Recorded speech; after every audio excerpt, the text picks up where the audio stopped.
Et 30 secondes de départ donc pour toutes ces catégories.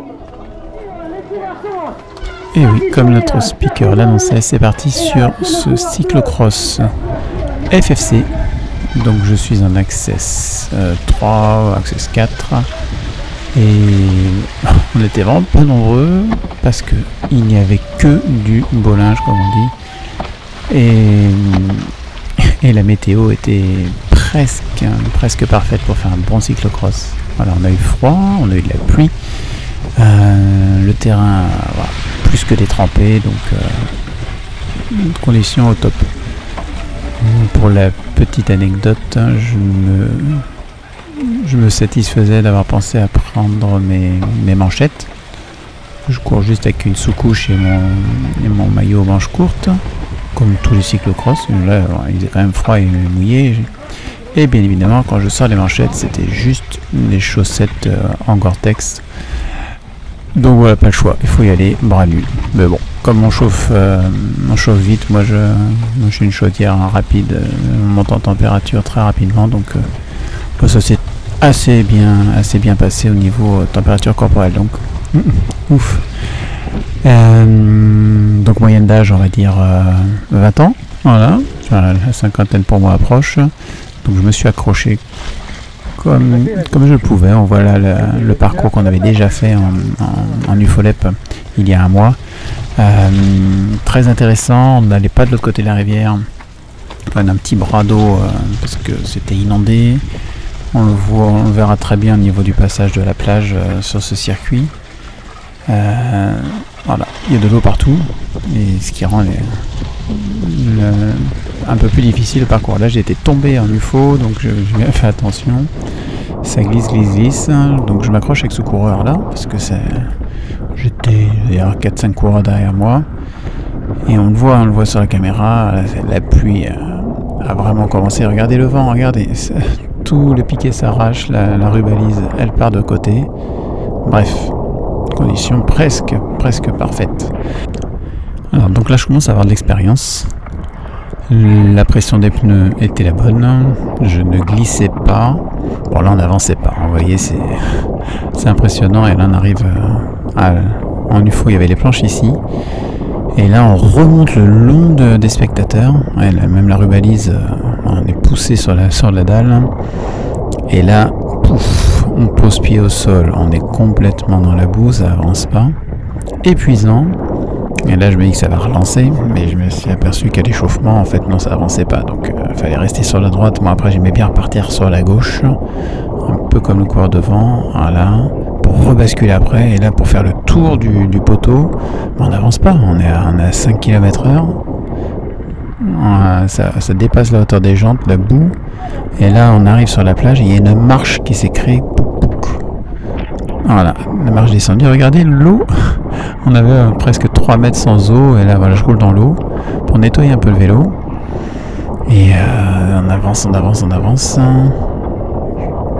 et on sait pas trop, voilà, à l'entraînement j'étais passé ici, et c'est ce qui avait le plus roulant, donc je m'y suis remis, et là pareil, un bourbier sans nom, regardez la profondeur des sillons, des traces, donc là, c'est la première fois que j'y suis passé, à chaque fois je passerai beaucoup plus à gauche, même là j'arrive pas à repasser sur la dalle. Ouh là là, ça promet, la course va être longue. On arrive aux marches, donc bien évidemment entre chaque marche c'est de la boue. Et là ça y est, on a du sec, on peut relancer beaucoup plus facilement, et ça c'est bien.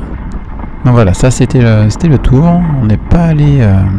comme je disais, de l'autre côté du lac. Là on a toujours l'eau qui était, je pense que la semaine précédente, le bras de rivière là, il avait complètement submergé le petit chemin. Là il n'y a plus de balise, tout a explosé. D'ailleurs on voit un coureur devant qui le pauvre, c'est des prises dans le dérailleur, il n'arrivait pas à s'en dépêtrer. Et là ça y est, moi au bout du deuxième tour, troisième tour, j'ai les premières KT qui vont arriver. Là c'est celui qui avait le dérailleur pris dans le... Donc je suis content d'avoir tenu 3 tours. J'étais vraiment seul à la fin dans ma catégorie de course. Et le plus difficile, c'était le changement de vitesse. Alors, vous pouvez le rajouter dans les commentaires. Vous, comment vous faites? Alors, j'ai fait régler chez Cyclomazo mon dérailleur, on a changé de câble. Dès qu'il y a un peu de boue, j'arrive à monter la vitesse, mais pour aller descendre, c'est pas... Voilà, enfin, tout est complètement pris dans le sable et la boue. Donc le dérailleur a beaucoup de difficultés. Donc je suis obligé de descendre plusieurs vitesses d'un coup. Alors je voulais en descendre qu'une. Bref, on n'a plus trop envie de changer ces vitesses, mais c'est un parcours qui demande beaucoup de changements parce qu'il y a plein de petites relances. Donc il faut être très souple. Puis après, là, dans les passages comme ça, il faut mettre du braquet. Là, ça y est, hop, vent dans le dos, c'est bon. Mais après, vent de face. Là, ça s'est un tout petit peu calmé au niveau de la pluie. Bon, il y a encore les parapluies qui sont sortis.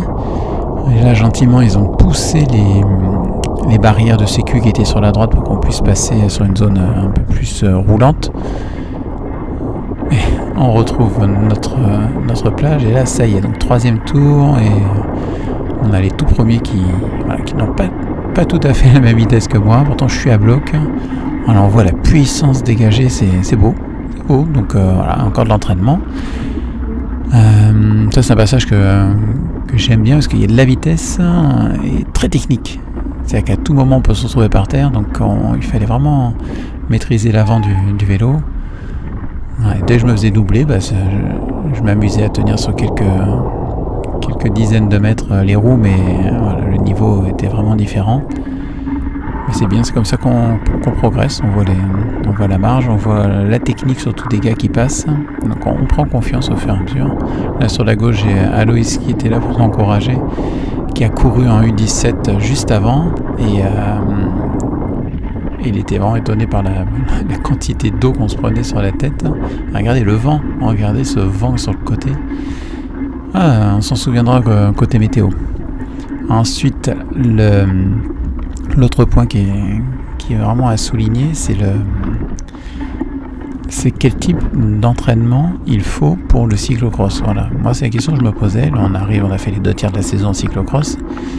C'est comment ne pas perdre le foncier que l'on a sur la route, pour la saison qui commence dans 1 mois et demi à peu près. Et comment, voilà, là c'était à la fin, les jeunes, mais ils se passent dans l'herbe, ça passe mieux. Voilà, j'ai posé le cerveau. Puis là j'ai vu le mec qui nettoie son vélo dans l'eau. J'ai fait pareil, mais je vous raconterai. Et ouais, je me disais comment ne pas perdre ce foncier et comment s'entraîner en spécifique. Voilà, c'est pas évident. Donc faut sortir le VTT, mais c'est pas la même chose. Et donc si vous avez des plans d'entraînement spécifiques cyclocross, moi je suis preneur. Et voilà, pour moi c'est l'arrivée. Je suis pas dernier, mais je suis pas premier. En tout cas, maintenant, place à l'interview avec Élisée. Regarde des vidéos et ça fait très plaisir. Donc je te laisse te présenter, puis tu vas nous raconter ta course aujourd'hui à Libourne. Ouais, bonjour, je m'appelle Élisée Boyer, j'ai 15 ans. Du coup, je suis à l'AEC Libourne. Et aujourd'hui, c'était un peu particulier parce que déjà c'était une course à domicile. Je pars bien, je suis 3e. Je perds des plages, je suis 5e et à un moment je tombe. Je me prends la potence dans le genou, donc je repars tout dernier. C'est une chute qui est due à quoi? J'ai glissé, j'ai perdu la roue avant qui est partie. J'ai fait 100 mètres à pied, je pouvais pas monter sur le vélo.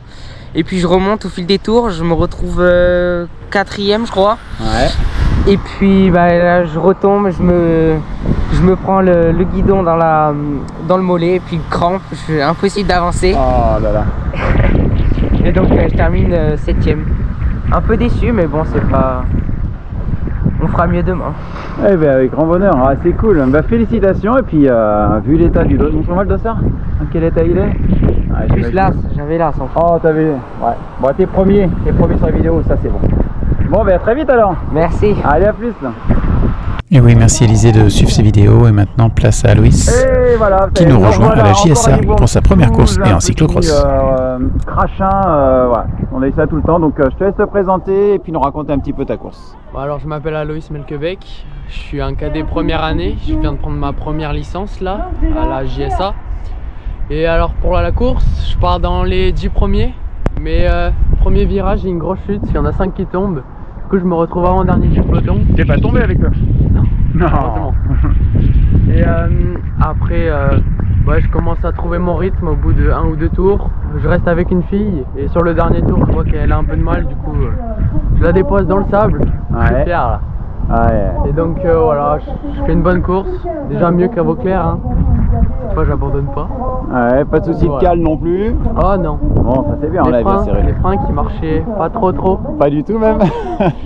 Bon voilà, c'est plaisir avant tout. Ouais. Et voilà. Mais félicitations à Loïs et bienvenue dans le monde du vélo.